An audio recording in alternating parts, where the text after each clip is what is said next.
अस्सलाम वालेकुम नाज़रीन, मैं हूं सईद उमर बिरदरी और आप देख रहे हैं 20 न्यूज़। जी नाज़रीन, आज के व्लॉग में हम बात करेंगे स्पाइस कॉलेज दमियाल में मौजूद हैं हमारे साथ सरदार मुमताज़ हुसैन साहब जो कि यहाँ के डायरेक्टर हैं।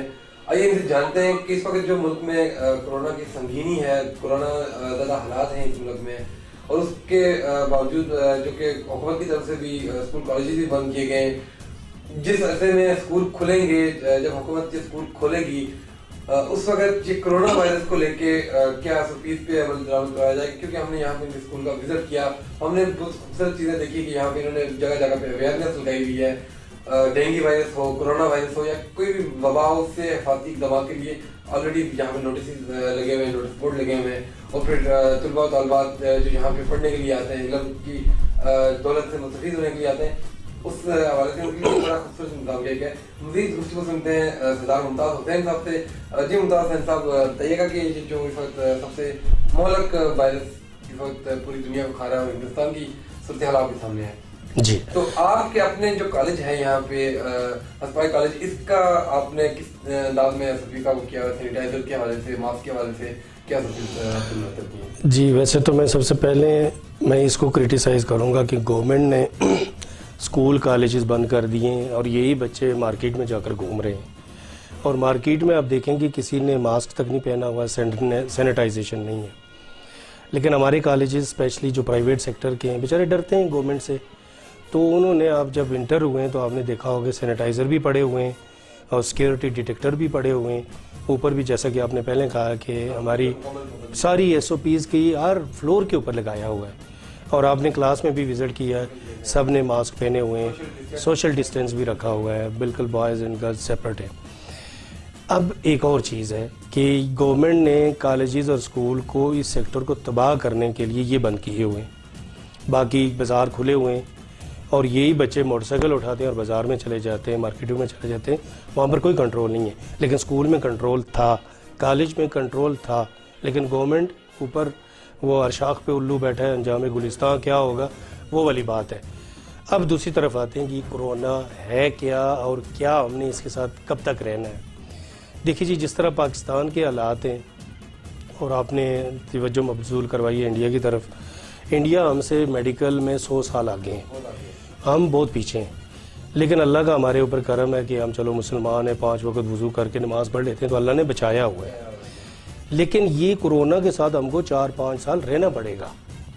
ये देखें ना, आप आज की डिजिट उठा के देखें, 0.8% ऑफ पॉपुलेशन को अभी वैक्सीन लगा है, तो 250 मिलियन लोगों को लगना वैक्सीनेशन 4-5 साल चाहिए। पहली बात है अवेलेबल होगा तो लगेगा ना। जो 50 करोड़ का एक शुरू में जब कोरोना वायरस आया था टारगेट किया गया था कि 50 करोड़ जो लोग होंगे वो इस वायरस से मुतासर होगा। इस वक्त आज के जो फैक्ट है, आज जो फिगर है वो 14 करोड़ तक ऑल ओवर द वर्ल्ड।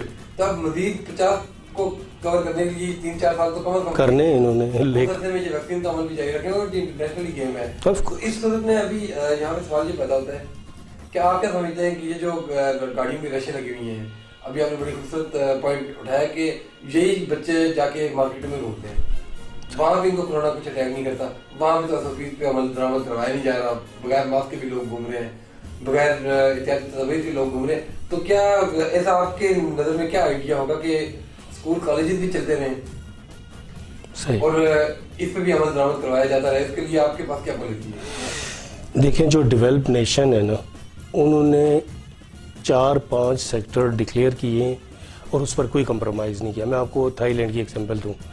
जिस दिन कोरोना डिक्लेयर हुआ था ऑल ओवर द वर्ल्ड में पिछले 15 फरवरी 2020 को, तो उनके एग्ज़ाम थे मार्च में, तो उन्होंने इसी तरह के टेबल रखे और टेबल के ऊपर ग्लासेस बनाए और जिस तरह केज नहीं होता अंदर बंद हो जाता है, उन्होंने उस तरह करवाया। ये लगता है कि वो नेशन तालीम के ऊपर कंप्रोमाइज़ नहीं कर रहे। हमारे बच्चे अभी 2 साल से घर में बैठे, उनकी आदत ख़राब हो गई हैं, पढ़ाई की तरफ जाता ही नहीं मन। हाँ,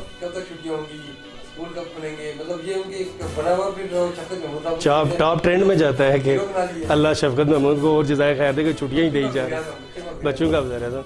और किसी दौर में जब हम और बूढ़े हो जाएंगे तो एक दौर आया करेगा, कहा करेगा जी कोरोना वाली डिग्रियाँ हैं। की डिग्री है। मतलब पिछला एग्जाम ही नहीं हुए, कोरोना वाली डिग्री है ना, पास हुए 9th और 10th। अभी इस साल भी अगर जिस तरह देखें ना, ओ लेवल और ए लेवल जो एक्सपोर्ट का सिलेबस था, उनके तो एग्जाम अगले महीने से शुरू हो रहे हैं ना।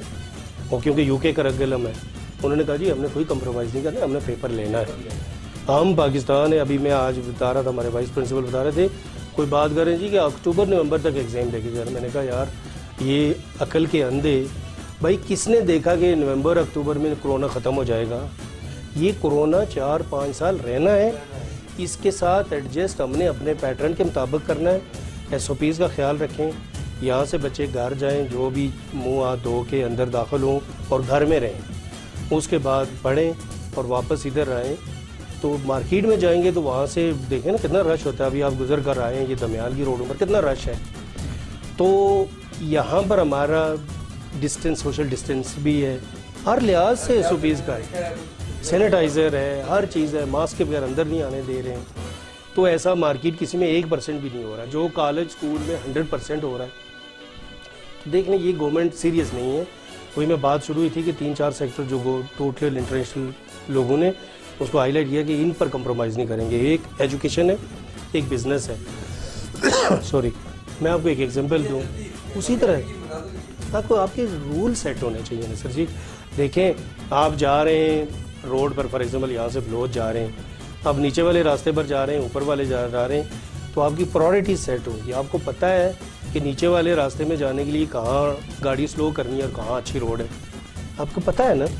तो यही एजुकेशन का, यही कोरोना के साथ लिविंग के रहने में हमें पॉलिसीज़ मुरतब करनी है, डायरेक्शन होनी चाहिए, और उसकी वजह से हमारे बिजनेस इफेक्ट ना हो। बाद में कर रहा था, अभी हफ्ते में जुमा और हफ्ते को ये 7 दिन में 2 दिन मार्केट बंद होती है। यार कोरोना इतना सियाना हो गया, उसको 2 दिन पता है मैं मार्केट में आऊँगा, बाकी दिनों में नहीं आऊँगा। ये नॉनसेंस है, नॉनसेंस एप्लीकेशन है। बाहर मुल्कों में क्या हुआ है, उन्होंने जो पहली लहर में क्या किया था दुबई में, UAE में, उन्होंने सुबह 6 बजे से लेकर रात 8 बजे तक फुली SOPs के साथ बिज़नेस करने की इजाज़त दी थी। वो यहाँ पर भी होनी चाहिए। रात 8 बजे के बाद एक गाड़ी भी रोड के ऊपर नज़र नहीं आएगी। ये होता है लॉकडाउन। हमारा कोई उल्टी गंगा बह रही है कि 2 दिन बंद रखते हैं, 5 दिन खुला रहता है। अननेसेसरी रश है, लोग पैनिक में हैं। जी हाँ, नहीं नहीं बैठे। अब मैं आपसे आगे रहूँगा कि जैसे कॉलेज का आपने ताल्लुक करवाया, ये बताएं कि एस्पायर का मिशन क्या है? देखें, एक तो हमने ये फ्रेंचाइज ली है, लाहौर बेस्ड है, उनका तो मिशन है पैसे कमाना, लेकिन हमारा मिशन, हम ज़ाहिर सिस्टम में आए हैं। आपको पता है पाकिस्तान में किसी भी सिस्टम में इंटर होने के लिए कहीं ना आपको स्टेप इन होना पड़ता है। तो हमने फ्रेंचाइज ली, तो उनका तो मिशन है पैसे कमाना, लेकिन हमारा मिशन यहाँ, मैं एस्पायर को नहीं, मैं इधर यहाँ इंडिविजुअली रिप्रेजेंटेड कर रहा हूँ। पहले भी जैसा कि मैंने बताया कि हमारे दरवाजे कॉलेज के गरीब आवाम के लिए खोलें। यकीन करें, एक वक्त था, मैं भी, हालांकि ये तबारक साहब मुझे जानते हैं, हमारा अच्छा वेल खाते पीते थे, लेकिन कभी कभी ज़िंदगी में ऐसे मौके आए कि काश यार मेरे पास ये होता है पैसे तो मैं ये पढ़ लेता। काश का लफ्ज़ आता है ना कि पढ़ लेता, मैं ये कर लेता, पैसे होते। तो कम अज़ कम मैं कह रहा हूँ कि जिस इस एरिए में जो लोग आ सकते हैं, यहाँ बलोच, तालाबड़ी, बुलंदरी, पूरे त्राड़खाल, जहाँ भी अगर मुजफ्फराबाद से कम फ्री में, हमारे पास साथ में हॉस्टल भी है, अभी बन रहा है, अभी आपको वहाँ भी विज़िट करवाएंगे, फाइनल मराहल में है, वहाँ रह भी सकते हैं। अगर लेट से एक तालाबड़ी का बच्चा है, त्राड़खाल का है, उसका यहाँ कोई रिलेटिव नहीं रह रहा है, तो वो हॉस्टल में रह सकता है। तो हम मकसद हमारा जो आपने पूछा मिशन क्या है, यार अवाम पढ़ जाए, एक अच्छे इंसान माशरे में हो जाए। मतलब शऊर की कमी है, तालीम है, तरबियत नहीं है, शऊर नहीं है। देखा जाए कि अगर हम एक कौम मतलब कि वो जो होती है वहाँ होती है, वहाँ पे आपको कौन कहती है, मैं ये समझता हूँ कि आप इत्तेफाक करेंगे कि यहाँ हजूम है। हम बासियत कौम अभी डेवलपमेंट हुई नहीं, हमें पता ही नहीं है कि हम कौम है, हजूम है। सही बात है कि उसी हजूम में कोई पंजाबी भी है, पठान भी है, कश्मीरी भी है, सिंधी भी, हजूम है, कौम नहीं है वो। सियासी कारकुन की जब इलेक्शन आते हैं तो एक बहन भाई को गालियाँ निकालना शुरू कर देते हैं कि नाम ना सब। इस चीज से जाना चाहिए। बहुत शुक्रिया। वेलकम जी, थैंक यू आपका। आप देख रहे थे इस वक्त हम हमारे कॉलेज में मौजूद हैं और यहाँ पे हमारे दरमियान जो बातचीत हुई है उसका निचोड़ यही है कि इस वक्त जब मुल्क में कोरोना ज़्यादा सूरत हाल है, क्या ये कोरोना ज़्यादा सूरत हाल रहेगी तो इसमें हमें डिवेलप करने के बजाय, इसके साथ मुकाबला करने के बजाय हम अपने आप को जहालत की तरफ लेके जाएंगे। जो पहले थी हम जहालत में घिरे हुए हैं, हमें शऊर नहीं है, हमें आगाही नहीं है। और दूसरी बात यहाँ पे जैसे कि डॉक्टर साहब ने बताया कि एस्पायर का जो मिशन है कि यहाँ पे गरीब गुरबा हैं, जो मसाकीन हैं, जो इल्म की शमा से दूर हैं, वो हासिल नहीं कर सकते इल्म को, उनके लिए यहाँ पे एक बेहतरीन रिलीफ दिया जा रहा है। उनको एक अच्छी ऑफर है तो यहाँ पे आएँ, अपना मुस्तकबिल तारीख बचाएँ, अपने आप को रोशनी के उजाले की तरफ ले जाएँ और अपने मुस्तकबिल को सिनारी बनाएं ताकि वो कब पाकिस्तान इस कौम की खिदमत कर सकें और इस कौम को एक हजूम की शक्ल से हटा के एक कौम की तरफ ले जाएँ। आज तक के मिलाप के लिए इजाज़त दीजिए। अपने मेहरबान से उमर गजरी को 20 न्यूज़ के प्लेटफॉर्म से फिर एक नई शख्सियत के साथ हाजिर होंगे। अल्लाह हमें। Thank you.